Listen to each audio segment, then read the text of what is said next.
ये कहानी महाराष्ट्र के एक छोटे से गांव तुम्बाड़ की है। कहते हैं तुम्बाड़ देवी देवताओं द्वारा श्रापित है, क्योंकि इस गांव के लोगों ने बहुत साल पहले एक मंदिर की रचना करी जिसमें हस्तर को पूजा जाता था। हस्तर पूर्ति की देवी की पहली संतान था। पूर्ति की देवी यानी अनगिनत अनाज और सोने का प्रतीक और 16,000 देवी देवताओं को जन्म देने वाली जननी।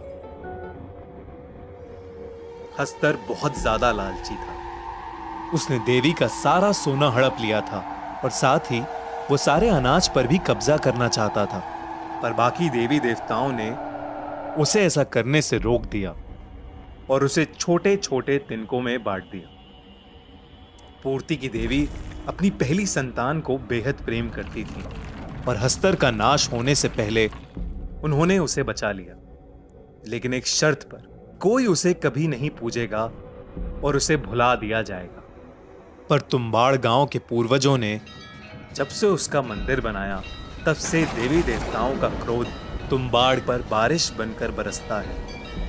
लेकिन कहते हैं हस्तर ने प्रसन्न होकर अपना जितना सोना था सब उस मंदिर को अर्पित कर दिया, लेकिन वो मंदिर के अंदर कहां छुपा है ये किसी को नहीं मालूम। कई लोग वो खजाना पाने की चाह में मंदिर में गए तो जरूर, पर कभी वापस नहीं लौटे, इसलिए वो मंदिर सालों से बंद पड़ा है। गिरीश नाम के एक पंडित ने भी उसी खजाने की लालच में हस्तर की खूब पूजा करी और वहां जाने का सोचा। उस दिन हमेशा की तरह बाहर जोरदार बारिश हो रही थी। मंदिर के अंदर बहुत अंधेरा था और किसी मरे हुए जानवर की बू आ रही थी। अपने हाथ में मशाल लिए वो आगे बढ़ा। उसका पैर एक हड्डी के ढांचे पे पड़ा और उसने देखा कि उसके आसपास जंगली पेड़ों की लपट में कई लोग अधमरे से पड़े थे।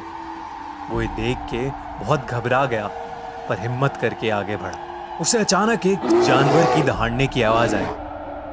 उसने छिप के देखा तो आधे इंसान और आधे भेड़िए जैसा जानवर किसी इंसान की चमड़ी को चबा रहा था। गिरीश ये सब देख ही रहा था कि उसके बगल से और वो उनसे बचते बचते नीचे गिर पड़ा। उस जानवर ने गिरीश को देख लिया और उस पर एक जोर का वार किया। तो जानवर उसे मुंह से घसीटता हुआ हस्तर की मूर्ति के नीचे ले गया और उसे नीचे छोड़ के वहां से चला गया। गिरीश ने जब उठ के देखा तो वो दंग रह गया। वहां हस्तर की मूर्ति के ठीक नीचे सोने की अनगिनत मुद्राएं रखी हुई थी। गिरीश की आंखें चमक उठी और वो अपनी पोटली में सारा सोना भरने लगा। तभी अचानक मंदिर में बहुत जोर जोर से धमधम होने लगी और पूरा मंदिर हिलने लगा। जब गिरीश ने नजर उठा के देखा तो हर तरफ से भूतों की फौज हाथ में मशाल लिए उसकी तरफ आगे बढ़ रही थी।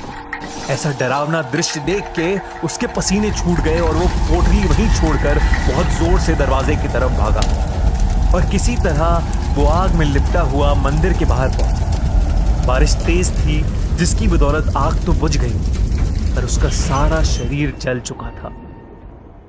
सभी गांव वालों ने उसका बहिष्कार कर दिया और उसके बीवी बच्चे उसे छोड़ के चले गए। उस दिन के बाद गिरीश सबको पागलों की तरह बोलता रहा, अंदर मत जाना, अंदर मत जाना।